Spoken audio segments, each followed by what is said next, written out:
Hello students, you are welcome at LST। आज मैं class 12 का एक बहुत ही इंपॉर्टेंट टॉपिक शुरू करने वाला हूं और वो है पी ब्लॉक का ग्रुप 15। यह जो टॉपिक है यह बोर्ड एग्जाम के लिए, नीट के लिए और जीमेंस के लिए बहुत ही इंपॉर्टेंट टॉपिक है, इसलिए आप इसको ध्यान से जरूर देखिए। ठीक है, तो चलिए शुरू करते हैं। जैसा कि हम लोग जानते हैं कि पीरियोडिक टेबल में क्या है, वर्टिकल कॉलम्स और हॉरिजॉन्टल रोज हैं। जो वर्टिकल कॉलम्स हैं उसको क्या कहा जाता है, ग्रुप या फैमिलीज। आज हम बात करेंगे ग्रुप 15 की। ठीक है, तो जो long form of periodic table है उसमें ग्रुप 15 और मेंडलीव पीरियोडिक टेबल में इसे क्या कहा गया है, ग्रुप 5A। इसके मेंबर्स को हम लोग क्या कहते हैं, नाइकोजेंस। इसको क्या बोलते हैं, नाइकोजेंस। और नाइकोजेंस का लिटरल मीनिंग होता है फर्टिलाइजर फॉर्मर्स। जबकि इस फैमिली के जो मेंबर्स हैं वो जो कंपाउंड्स बनाते हैं उनको क्या कहते हैं, निक्टाइड्स कहते हैं। ठीक है, और इसमें कौन कौन से हैं, इसके मेंबर्स कौन कौन से हैं, ना पढ़ आज सब बीमार इन मॉस्को। ना पढ़ आज सब बीमार इन मॉस्को, यानी nitrogen, phosphorus, arsenic, antimony, bismuth and moscovium. ये जो नाइट्रोजन और फास्फोरस हैं ये नॉन मेटल्स हैं, जबकि आर्सेनिक, एंटीमनी मेटलॉइड्स या सेमी मेटल्स हैं और बिस्मथ और मॉस्कोवियम जो है ये मेटल्स हैं। यानी आप देख रहे हैं कि जैसे जैसे आप नीचे जा रहे हैं वैसे वैसे नॉन मेटालिक कैरेक्टर डिक्रीज हो रहा है, मेटालिक कैरेक्टर इंक्रीज हो रहा है, और इसलिए इलेक्ट्रोनेगेटिविटी भी इंक्रीज होगा, इलेक्ट्रोनेगेटिविटी डिक्रीज होगा, इलेक्ट्रोपॉजिटिविटी जो है वह इंक्रीज होगा। अब देखिए, यह जो नाइट्रोजन है इसका नियरेस्ट नोबल गैस है नियॉन, फास्फोरस का आर्गन, आर्सेनिक का क्रिप्टन, एंटीमनी का जेनन और बिस्मथ का क्या है, रेडन है। और ये मॉस्कोवियम इसका लास्ट मेंबर है। ये जो मॉस्कोवियम है यह एक ट्रांस यूरेनियम एलिमेंट है, यह सिंथेटिक है। इसे यूरेनियम से ट्रांसम्यूटेशन द्वारा प्राप्त किया जाता है और ये बहुत ही शॉर्ट लिव्ड है, बहुत कम अमाउंट में नोन है, इसीलिए इसकी जो केमिस्ट्री है ये एक्सटेंसिवली नोन नहीं है, बहुत ज्यादा स्टडीड नहीं है। अब देखिए कि चूंकि आपको पता है कि फर्स्ट पीरियड का जो लास्ट एलिमेंट है वो हीलियम है जिसका एटॉमिक नंबर है 2, और ये जो है सेकेंड पीरियड का, यानी नाइट्रोजन क्या है, सेकेंड पीरियड का मेंबर है, जबकि फास्फोरस थर्ड पीरियड का। और इस तरह से आप देखते हैं, यहां देखिए जब हमने 2 में +8 किया तो ये क्या हो गया, 10, यानी नियॉन का एटॉमिक नंबर कितना है, 10 है। तो इसके बाद क्या होगा, फ्लोरीन होगा, उसके बाद ऑक्सीजन होगा और फिर नाइट्रोजन। यानी कि यदि हम नाइट्रोजन का एटॉमिक नंबर 7 है और यदि इसका इलेक्ट्रॉनिक कॉन्फ़िगरेशन देखें हीलियम के टर्म में तो क्या लिखेंगे, हीलियम 2s2 2p3, यानी हीलियम क्या हो गया, 1s2। इसी तरह से इसमें हमने 8 प्लस कर दिया तो ये 15 हो गया, यानी फास्फोरस का नोबल, इसका जो इलेक्ट्रॉनिक कॉन्फ़िगरेशन लिखेंगे हम नियॉन के टर्म में तो क्या हो जाएगा, 3s2 3p3 और 3d0, यानी कि इसके पास d ऑर्बिटल है लेकिन क्या है, वैकेंट है। इसके बाद इसमें देखिए फास्फोरस में 18 प्लस किया तो ये आर्सेनिक 33 आ गया, इसका होगा argon 4s2 3d10 and 4p3। ठीक है, अब देखिए इसके बाद हमने इसमें +18 किया तो ये 51 हो गया, और ये है एंटीमनी, इसका क्या होगा, krypton 5s2 4d10 and 5p3। इसके बाद इसमें हमने 32 ऐड किया तो ये बिस्मथ आ गया 83, इसका electronic configuration जेनन 6s2 4f14 5d10 6p3। ठीक है, इसके बाद इसमें हमने +32 किया तो ये आ गया आपको 115 मॉस्कोवियम, इसका जो इलेक्ट्रॉनिक कॉन्फ़िगरेशन होगा रेडॉन के टर्म में, radon 7s2 5f14 6d10 and 7p3। ठीक है, तो इस तरह से इनका हम क्या देखेंगे, इलेक्ट्रॉनिक कॉन्फ़िगरेशन। ठीक है, इसके बाद देखिए यहां ध्यान दीजिए कहां से शुरुआत हो गया, ये जो है आपको, ये जो है ये कहां से, हाँ ये जो है आपको कहां से आएगा, 4f सीरीज में, ये कहां आएगा 5f सीरीज में, ये क्या हो जाएगा 4f सीरीज का मेंबर है, ये 5f सीरीज का मेंबर है, जबकि ये क्या हो जाएगा, ये जो है आपको 3d का है, ये 4d है, ये क्या है 5d सीरीज है, तो ये क्या हो जाएगा 5d सीरीज है। ठीक है, यानी कि d जो सीरीज है ये कहां से शुरू हो रहा है, ये फर्स्ट सेकेंड थर्ड से आपका, लेकिन यहां पर क्या है, D0 है, इसीलिए 3D की शुरुआत कहां से मानी जाएगी? 3D, ये आपका हो जाएगा 3D, ये हो जाएगा 4D, ये हो जाएगा आपका 5D, ये हो जाएगा 6D। यानी 5D ही 4F है और 6D क्या है 5F। यानी कि ये सब क्या है F ब्लॉक एलिमेंट है और ये यहां से 3D 4D 5D ये सब क्या है D ब्लॉक एलिमेंट्स हैं। इसको जरा आप ध्यान से देखिएगा, ठीक है। अब इसके बाद देखते हैं क्या भाई अकरेंस। तो अकरेंस में क्या देखेंगे? अकरेंस इसमें सबसे पहले हम बात करेंगे किसकी? नाइट्रोजन की। नाइट्रोजन जो है यह 78% है किसका? By volume of air. जबकि ये अर्थ क्रस्ट में किस रूप में पाया जाएगा? तो अर्थ क्रस्ट में ये पाया जाएगा दो रूपों में, एक है NaNO3 और दूसरा है KNO3। ये NaNO3 को क्या बोलते हैं? Chile saltpetre. इसको क्या बोलेंगे? Chile saltpetre. जबकि यह क्या है? Indian saltpetre. इसके अलावा यह प्लांट्स में और एनिमल्स में भी पाया जाएगा। और प्लांट्स में और एनिमल्स में ये कहां पाया जाएगा? प्रोटीन्स में पाया जाएगा, न्यूक्लिक एसिड में पाया जाएगा, न्यूक्लिक एसिड्स में पाया जाएगा, ठीक है। इसके बाद हम बात करेंगे किसकी भाई? तो बात करेंगे फास्फोरस की। यह जो नाइट्रोजन है यह क्या है? डायटोमिक फॉर्म में पाया जाता है, जबकि बाकी सारे मेंबर्स जो हैं ये पॉलीमेरिक हैं। ये क्या है? बाकी सारे पॉलीमेरिक हैं। नाइट्रोजन जो है इसके एलोट्रोप्स नहीं है, लेकिन बाकी सारे मेंबर्स जो हैं ये एलोट्रोपी शो करते हैं। और ये फास्फोरस जो है ये कहां पाया जाता है? तो ये अर्थ क्रस्ट में पाया जाएगा। ये कहां पाया जाएगा? अर्थ क्रस्ट में। यह जो है फॉस्फेट रॉक्स में पाया जाएगा। फॉस्फेट रॉक्स का ये इंपॉर्टेंट कंपोनेंट होता है। और फॉस्फेट रॉक में ये किस रूप में होता है? Salt of appetite family. और ये जो एपेटाइट फैमिली है इसका जो फॉर्मूला है वह क्या है? Ca9PO4 6CaX2, जहां X कौन कौन हो सकता है? फ्लोरीन, क्लोरीन या फिर OH। यदि यहां पर X को हटा करके हम फ्लोरीन जोड़ दें तो ये क्या हो जाएगा? फ्लोरोएपेटाइट। क्लोरीन जोड़ेंगे तो क्लोरोएपेटाइट, OH को जोड़ेंगे तो ये क्या हो जाएगा? Hydroxyapatite. इसके अलावा यह जो है फास्फोरस जो है यह प्लांट्स में और एनिमल्स में भी पाया जाता है। इसके अलावा यह सेल्स में पाया जाएगा। इसके अलावा यह बोन्स में और टीथ में भी पाया जाएगा, ठीक है।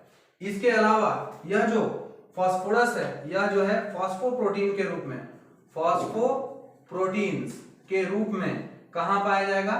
तो ये पाया जाएगा मिल्क में और एग में पाया जाएगा, ठीक है। तो आप इसको नोट कर लीजिए।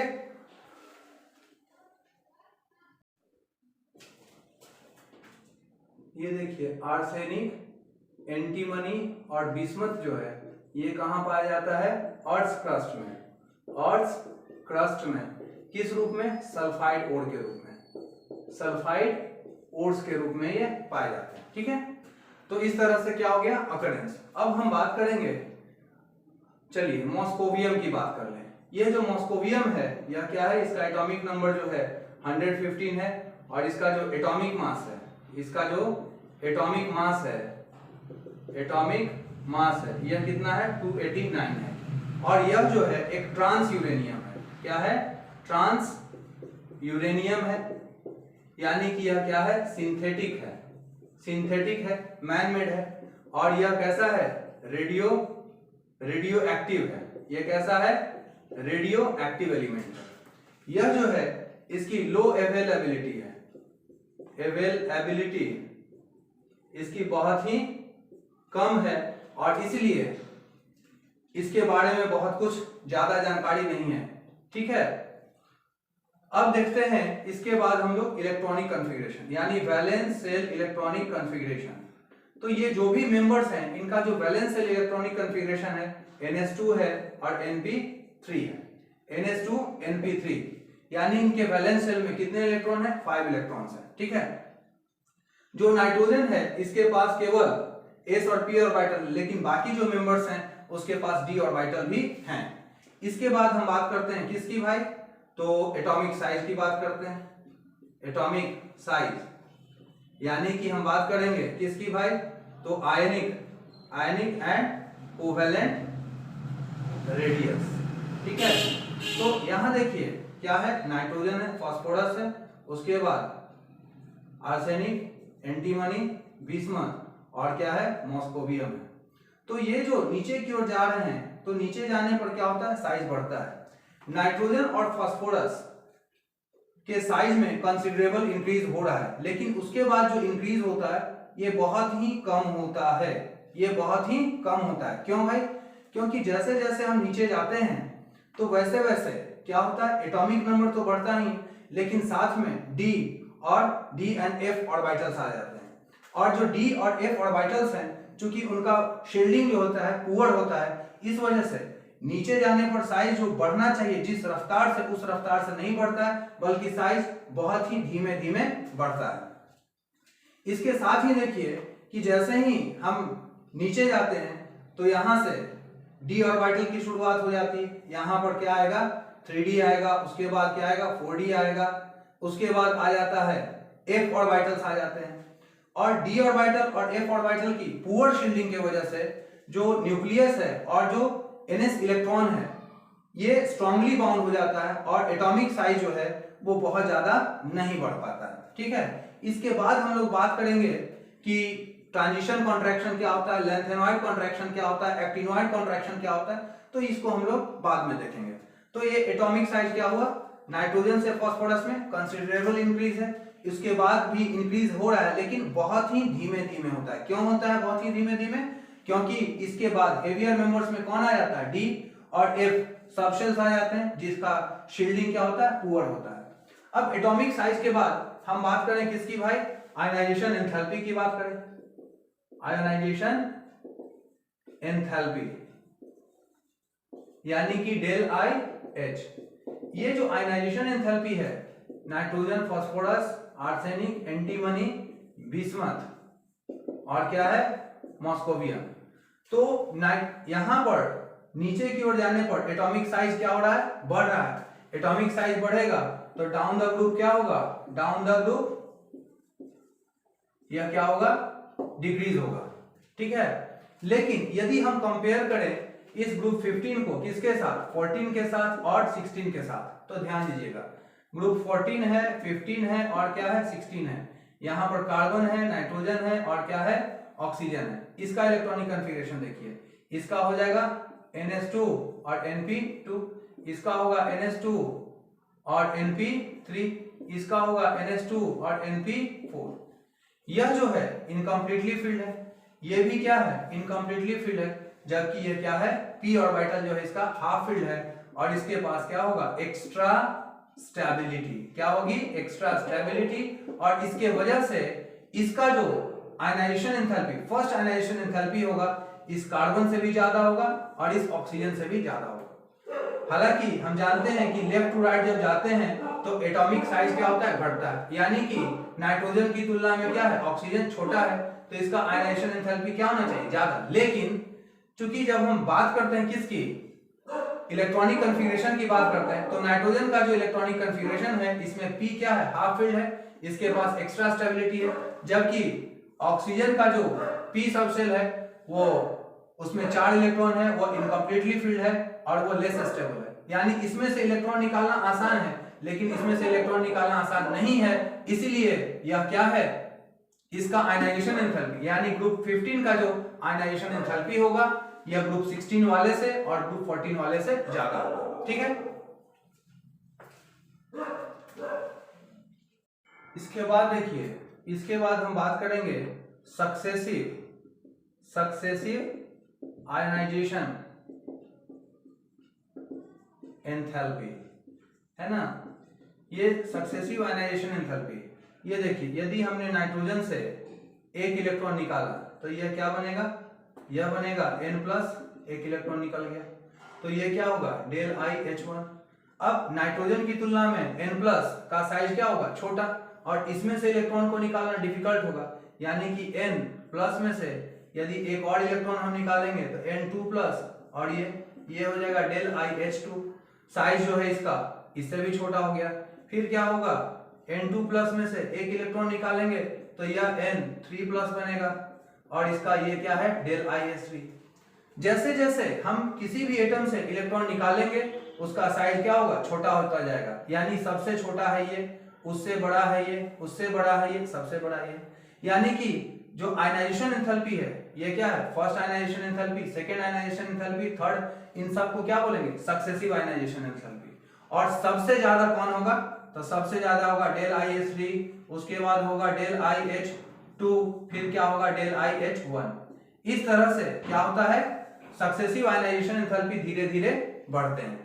ठीक है, इसके बाद हम बात करेंगे किसकी भाई, तो इसके बाद बात करेंगे इलेक्ट्रोनिगेटिविटी की। आपको पता है कि पीरियोडिक टेबल में सबसे ज्यादा जो इलेक्ट्रोनिगेटिव एलिमेंट कोई है तो वह क्या है, फ्लोरीन। और पॉलिंग स्केल पे उसकी इलेक्ट्रोनिगेटिविटी कितनी मानी गई है, 4 मानी गई है। जबकि ऑक्सीजन की कितनी मानी गई, 3.5 मानी गई है। नाइट्रोजन की कितनी मानी गई है, 3 मानी गई है। ठीक है, अब देखते हैं कि ये क्या है, नाइट्रोजन, फास्फोरस, आर्सेनिक, एंटीमनी और क्या है, बिस्मथ है और मॉस्कोवियम है।